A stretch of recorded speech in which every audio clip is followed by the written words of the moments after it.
Hello అండి అందరికీ welcome to my channel. ఇవాళ మన ఛానల్లో స్పెషల్ ఏంటంటే చికెన్ ఫ్రై అన్నమాట. చాలా బాగుంటుంది అండ్ సింపుల్గా కూడా అయిపోతుంది. దీనికోసము ఒక ప్యాన్ పెట్టుకొని అందులో ఆయిల్ వేసుకోవాలి. అందులో కొంచెం మసాలా వేసుకోవాలి.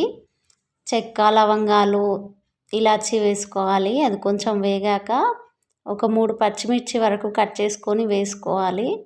అలాగే ఒక 2 ఆనియన్స్ వరకు కట్ చేసుకొని వేసుకోవాలి. ఇది మంచి కలర్ రావాలి, మంచి గోల్డెన్ కలర్ రావాలి. ఇందులో కొద్దిగా పుదీనా వేసుకోవాలి.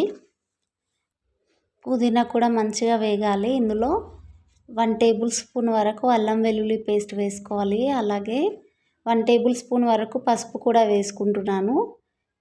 ఇది పచ్చివాసన పోయేంత వరకు మంచిగా వేయించుకోవాలి. ఇలా మంచిగా వేయించుకున్న తర్వాత ఇప్పుడు చికెన్ని వేసుకోవాలి. వేసుకొని మంచిగా అడుగు నుంచి బాగా కలుపుకోవాలి.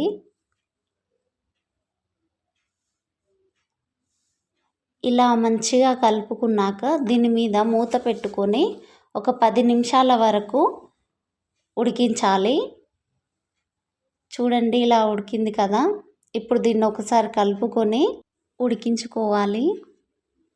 ఇప్పుడు ఇది ఇలా ఉడుకుతూ ఈ కలర్లోకి వస్తుందన్నమాట. మంచి గోల్డెన్ కలర్లోకి వస్తుంది. ఇలా వచ్చాక ఇందులో 2 స్పూన్స్ వరకు కారం వేసుకోవాలి. అలాగే 1 స్పూన్ వరకు సాల్ట్ వేసుకుంటున్నాను. ఇప్పుడు ఇదంతా బాగా కలిసేలాగా కలుపుకోవాలి.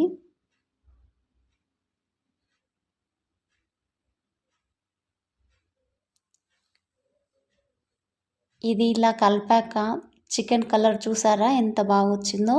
ఇప్పుడు ఇందులో మసాలా పౌడర్ వేస్తున్నాను. అలాగే ధనియా పౌడర్, అలాగే కొద్దిగా కొత్తిమీర కూడా వేస్తున్నాను. ఇది మంచిగా కలుపుకున్నామంటే మన చికెన్ ఫ్రై రెడీ అయిపోతుందండి. చాలా టేస్టీగా బాగుంటుంది. బగారా రైస్లోకైనా వైట్ రైస్లోకైనా చాలా బాగుంటుంది. చాలా సింపుల్గా కూడా చేసుకోవచ్చు. ఈ వీడియో మీకు నచ్చినట్టయితే లైక్, షేర్ అండ్ సబ్స్క్రైబ్.